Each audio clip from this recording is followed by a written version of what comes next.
आप सभी को वट सावित्री व्रत की बहुत बहुत शुभकामनाएं। वट सावित्री व्रत पति की दीर्घ आयु, अखंड सौभाग्य और सुखी वैवाहिक जीवन के लिए अत्यंत श्रेष्ठ माना जाता है। इस दिन सुहागिन महिलाएं बरगद के पेड़ की पूजा करके देवी सावित्री और सत्यवान की कहानी सुनती हैं। देवी सावित्री जिन्होंने अपने दृढ़ निश्चय से यमराज जी से अपने पति सत्यवान के प्राण वापस लिए थे, और ये व्रत अटूट प्रेम और समर्पण का प्रतीक है। तो आप सभी को अपने पति की दीर्घ आयु और अखंड सुहाग की कामना से इस व्रत कथा को श्रद्धा और विश्वास के साथ पूरा सुनिएगा।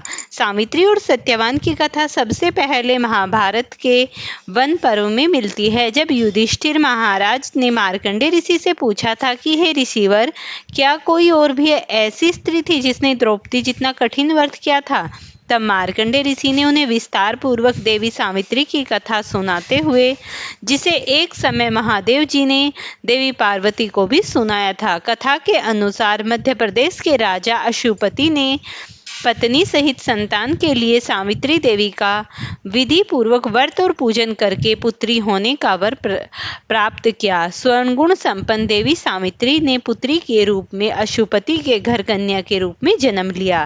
कन्या के युवा होने पर अशुपति ने अपने मंत्री के साथ सावित्री को अपना पति चुनने के लिए भेज दिया। सावित्री अपने मन के अनुकूल वर का चयन करके जब वापस लौटी तो उसी दिन देवऋषि नारद उनके यहाँ पधारे। नारद जी के पूछने पर सावित्री ने कहा, महाराज दुर्मंत सेन के पुत्र सत्यवान की कीर्ति सुनकर मैंने उन्हें पति के रूप में वरण कर लिया है।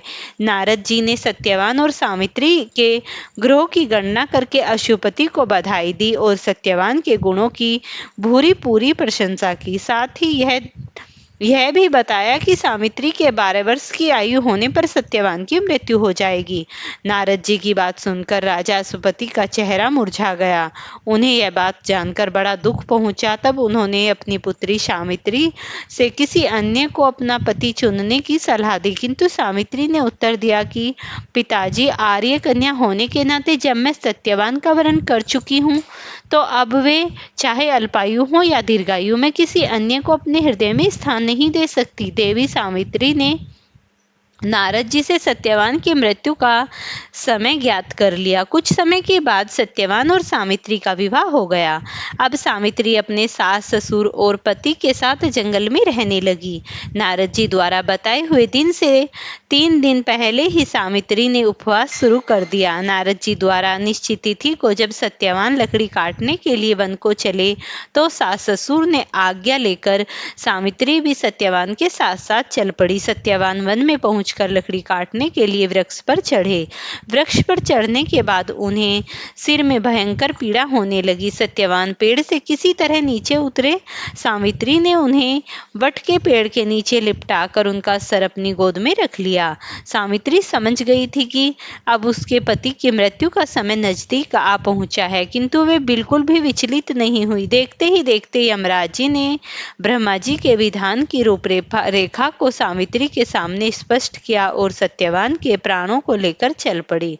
कहीं कहीं पर कुछ कथाओं में ऐसा भी उल्लेख मिलता है कि वट वृक्ष के नीचे लेटे हुए सत्यवान को सांप ने डस लिया था। सावित्री सत्यवान को वट वृक्ष के नीचे ही लिटाकर यमराज के पीछे पीछे चल पड़ी।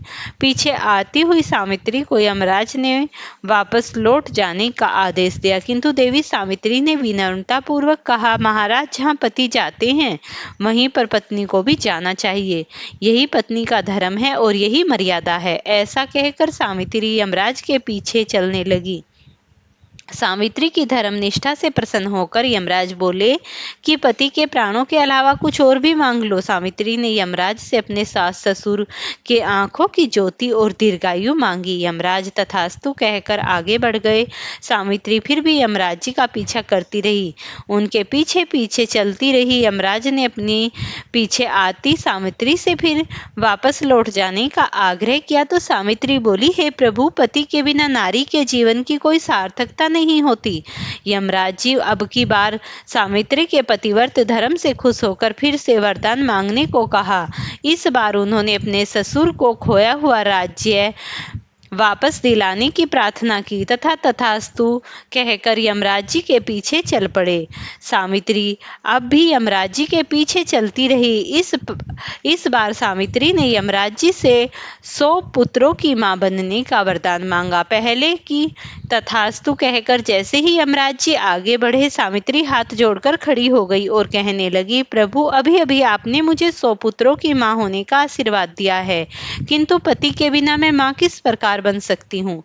आपने यह तीसरा वरदान, इसे अवश्य ही पूरा कीजिए। तब सावित्री के धर्म, निष्ठा, ज्ञान, विवेक और पतिव्रत धर्म की बात जानकर यमराज जी ने सत्यवान के प्राणों को अपने पास से स्वतंत्र कर दिया। सावित्री सत्यवान के प्राणों को लेकर वटवृक्ष के नीचे पहुंच गई, जहां सत्यवान का मृत शरीर रखा हुआ था। सावित्री ने वटवृक्ष की परिक्रमा की तो सत्यवान जीवित हो उठे। तब सावित्री अपने पति सत्यवान के साथ अपने सास ससुर के पास पहुंची तो उन्हें नेत्र ज्योति मिल गई थी। इसके बाद उनका खोया हुआ राज्य भी उन्हें मिल गया था। आगे चलकर सावित्री 100 पुत्रों की मां भी बनी। इस प्रकार चारों दिशाएं सावित्री के पतिव्रत धर्म का पालन व कीर्ति से गूंज उठी थी। तभी से वट सावित्री व्रत की परंपरा प्रारंभ हुई और इस कथा का प्रारंभ हुआ। फ्रेंड्स, ये थी आज की कथा। अगर पसंद आई हो तो इसे लाइक शेयर करना, चैनल पर नए हैं तो चैनल को सब्सक्राइब कर